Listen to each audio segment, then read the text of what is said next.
Hello, everybody. This is Deborah Flate from Dialogue Consulting. This is session 2 in your 21-day JumpStart program to skyrocket your sales.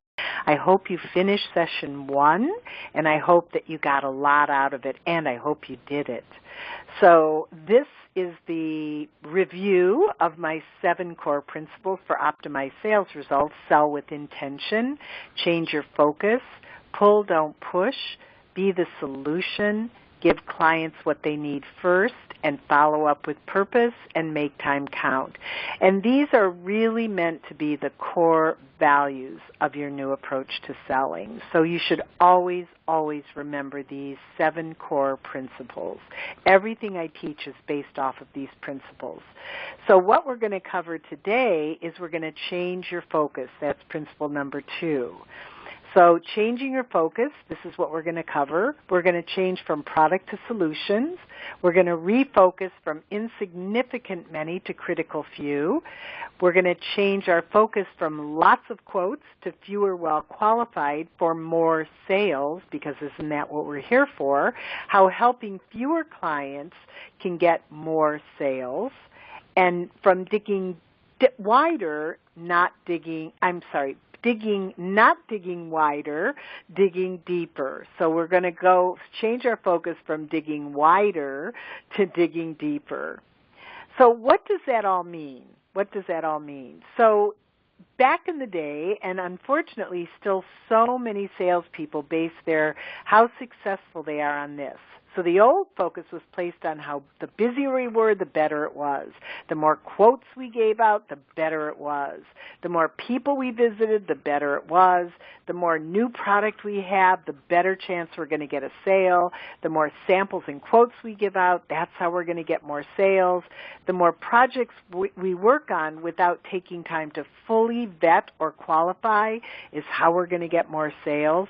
And the more emails and phone calls we get. I know I've been in cars with salespeople many, many times, or on showroom floors, where salespeople are just thrilled when they have lots of phone calls. They have this false sense of security that a lot of phone calls and a lot of emails and a lot of follow-up means they're going to increase their sales figures. And I'm really here to tell you that is really not true. That's really a fallacy, a myth that we really have to break.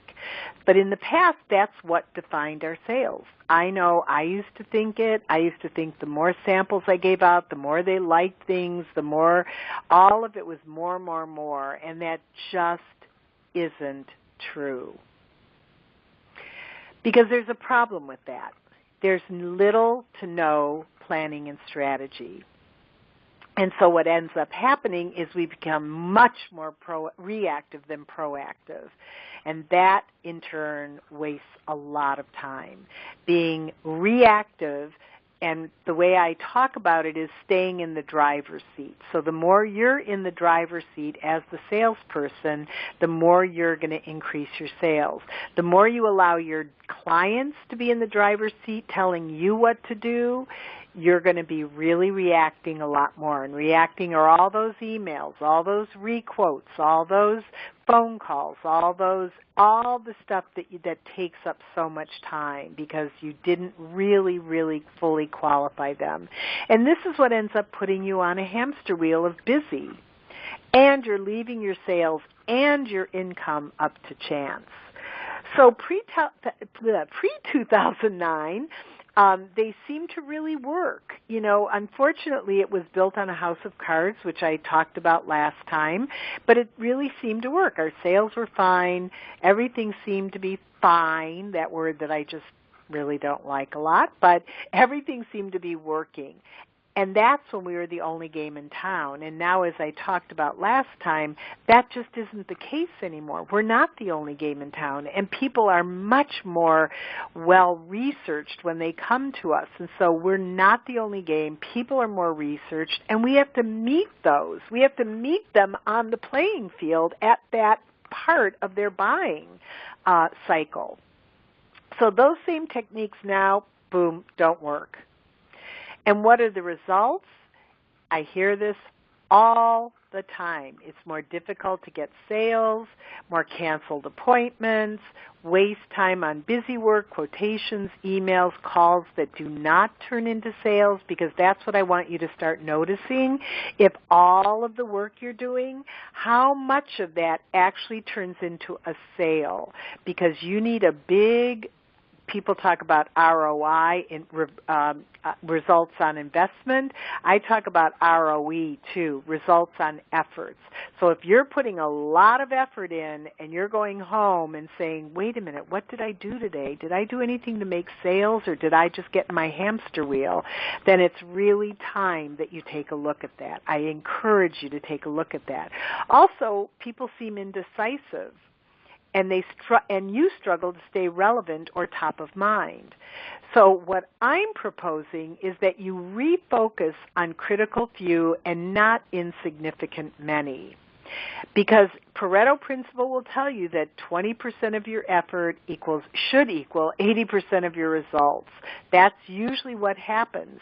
So when people come to me with huge client lists, or people so busy all the time, I say back to them, that's great, but how much business does that generate? Because that is what we're looking for.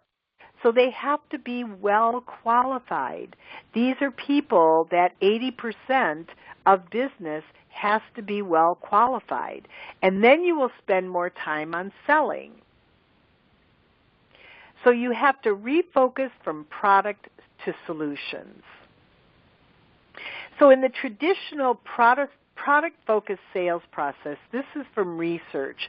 It shows us that this is a typical process in product-focused sales process. You have a greeting, you present the product, you do a little qualifying, you answer client questions, you handle objections, and you close. And again, I am asked all the time, can you talk about handling objections? And I say, yes, I can. If you front load all of your transactions and qualify them more, you won't have as many objections, because you're giving them exactly what they need, what they're asking for. But you don't know that until you ask the right questions. And I don't believe there is such a thing as closing. I think you close when you greet somebody, when you pick up the phone, whatever it is, however it is that you're talking to your client, you are closing. So I don't believe in the always be closing. So traditional product focus, this is how much time is actually spent on the sales process, on making a sale.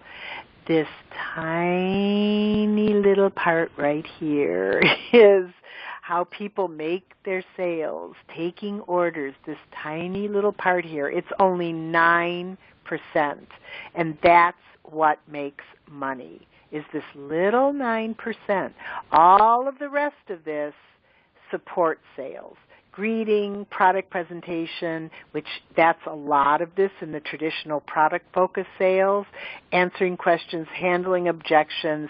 Here's handling objections. Here's asking questions. Look at how much time that takes.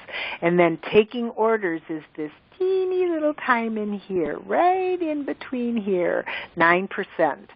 So you can see that this is really a lot of time wasting, right?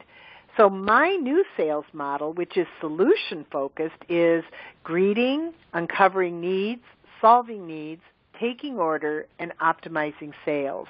So the acronym is GUSTO. That's the acronym. And in the Gusto sales model, you spend 95% of your time with the client while you're in front of a client during a sales process making a sale. So here's that tiny little greeting again. Uncovering needs is most of it. Solving problems is most of it, which is product presentation, but it's only after you spend this much time on the uncovering needs. And then if you notice, this optimizing sales is about upselling or asking for referrals. It's optimizing that sales process when you're in front of a client. So 95% of your time is going to be spent on selling versus 9%. That's big. That's really, really big. So even though you're not selling product, you need to know it. Once you've uncovered needs, you can suggest the perfect fit. We're going to talk a little bit more about that languaging in a few minutes. So why change from product to needs? Because we need to be doctors, not pill pushers. Doctors analyze before advising. They never tell you what you should be doing, taking, going, whatever the outcome. They never tell you before fully qualifying, analyzing, whatever you want to call it. They don't do anything until they completely have an understanding of what's going on, of what your needs are. That's what doctors do. That's why they take so much time face-to-face just talking to you. And so pill pushers, which are, drug pushers or pill pushers, they don't care. All they want to do is get you pills. That's all they care about. Here, have some more, have some more. So they don't care about betting or what your needs are. They just care about the money and selling it. So why change our focus? Because these are, again, statistics and pretty sad ones. So please take note of these. Less than one customer visit in 10 now results in a conversation with a client about needs. Not just a conversation or whatever, but actually about their needs. One customer visit in 10. So be aware of that. Personal relationships have been reduced and curtailed. Salespeople are valued only for the information they have instead of a sale. So they're coming in to kick the tires, get information from you. The client has little respect for salespeople's time, which in turn is debilitating for salespeople. So we need to turn that around. That is what happens. These are all the results of being product-focused, of just thinking, asking a few questions, and then automatically going into that answer instead of really getting a total picture of what those client needs are, spending more time qualifying, asking questions.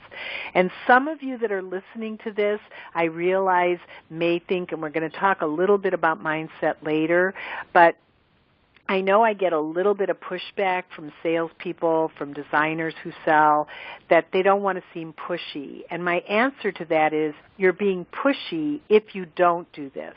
Because then when you follow up, you're pushing product. If you vet them before, if you qualify and ask the right questions before, you're actually being of service to them. You're making their job easier. And that's really what people want today in this crazy, busy, unbelievable world we have today, just things happening all over us. People really just want to make their lives easier. And if you can be a part of that by asking the right questions, isn't that a win-win situation? So having a customer focus is a strong contributor to overall success of a business and involves ensuring that all aspects of the representative putting its customer satisfaction first. And that doesn't mean customer satisfaction by bending over backwards. It really doesn't. It means, the way I teach, front-loading the process so you're getting that person the satisfaction they want. You're getting them a beautiful whatever it is, right? So it then strengthens the relationship because it becomes mutually satisfaction and saves time. And as I said, people are just in a hurry. Everybody is in a hurry. We're all multitasking, which is now being proven to be so time-wasting, but everybody does it. We can't, we all have ADD now, attention deficit disorder. We can't focus. And people are just busier than ever. So focusing on the solution gets them from point A to point B more quickly. And focusing on needs and then the solution makes their job easier. And if you make their job easier, they will pay you back in spades by not only buying your product, not only loving the solution you've given them, but referring you to other people. You will be the go-to person. So what you need to do is focus on the needs.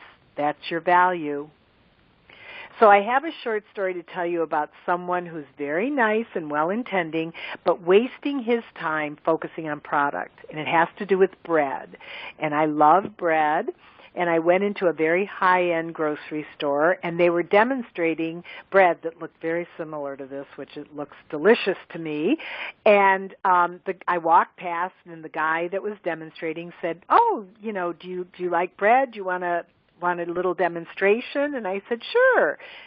And because I wanted to find out more about it, it was fine. And so he said, "Oh, this is artisanal, and it's made in the small factory, and it's sourdough, and we use all organic ingredients, and our milk is pasture-raised." And, he just went through a litany of benefits and features. And I said, "That sounds really delicious." And he said, "Would you like to have a sample?" And I said, "Unfortunately, I can't because I don't eat bread. I'm gluten-free." And he said, "Oh, okay, well, thank you for listening." I said, "You're welcome." And that probably only lasted 90 seconds. I mean, it wasn't that it lasted that long. But when you think about it in a bigger picture, spending a lot of time talking about the product before you get all the needs, and I'm talking about all of them. I'm not talking about a few. I'm talking about all of them. What a colossal waste of time at the end of the day or at the end of the week or the end of the month when you get off your hamster wheel, how that feels. And that's why focusing on product before asking the right questions. All he needed to do was ask me one question. Are you gluten-free? And I would have said yes. And he would have said, "Well, I'm happy to show you this, but we don't have gluten-free products." And that would have ended it at that point. Instead, he went on. He just asked if I like bread. Well, yeah, who doesn't, right? And then he went on and on and on. And he was very well-meaning. I know he was. But it just shows you what a waste of time focusing on product can be. Another thing I really want to bring to light is shifting mindset. Selling is, you want to take the word selling and making it partnering, because you really are co-designing this project. You're making it happen. You're co-designing it. So let's take the word selling out of it if that's offensive to you or you don't want to be a salesperson, and really think about it, because it really is. It really is about partnering. And you're really there to guide them to the very best solution. That's what you're there for. You're guiding them. You're not pushing them. You're not being pushy. You're just guiding them. But unless you know what they need, you can't guide them anywhere. You're going to be guiding them all over the place. And turning experience around from pushing a product to solving a problem or need is really necessary.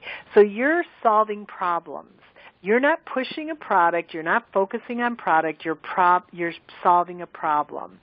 And that makes the buying experience much more pleasant for both parties. And that's what I was talking about at the beginning, where it's mutually satisfying. You want to walk away thinking you did an amazing job, and the client wants to walk away knowing that you're on their side, that you're doing everything for them. You're not there to sell them anything. You're there to partner with them and make sure they end up with the very best solution.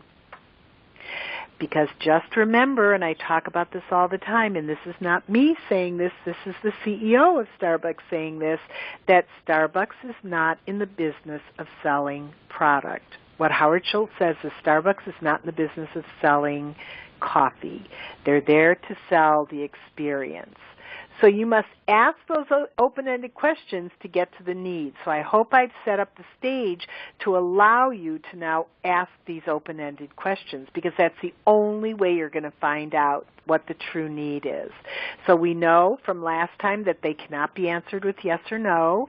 Did they get you to know the needs of the client? You become the solution. You become valuable, and that's how you get referrals, because you become valuable. You stay on top of mind more often, and now you need to position yourself as an expert. Once you vet their needs, you know what they want, now you have to position yourself as an expert so you don't rely on product to make a sale. You're the expert, not the product. So this is a lesson that I had from selling brown leather. I knew that the leather company I was working for, there were other leather companies that were far better branded, better known, better advertising, better pricing, better delivery, they had all of that over the company I was first repping and then became their national sales manager. And I had to figure out how to differentiate myself because there's no way I could focus on product because leather, right, is what we call, a commodity.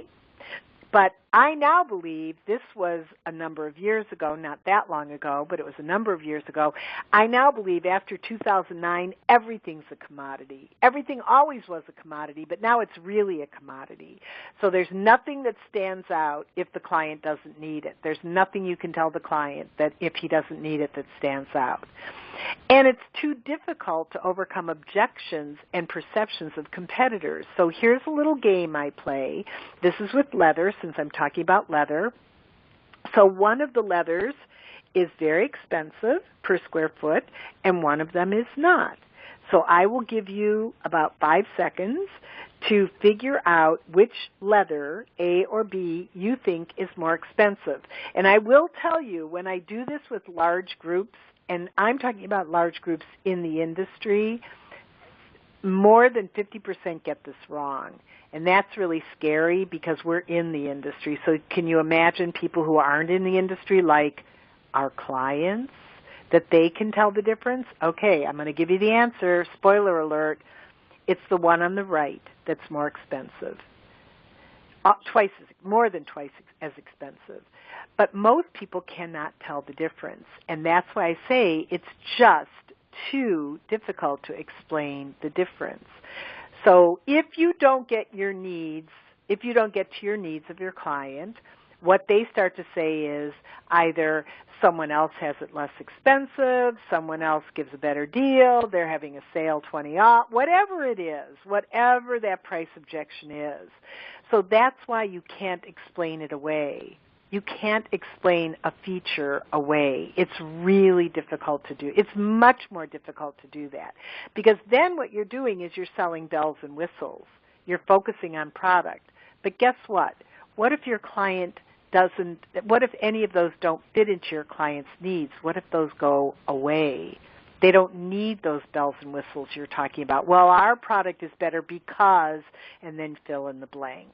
What if they don't need that because? So when you focus on product, again, focusing on the wrong thing.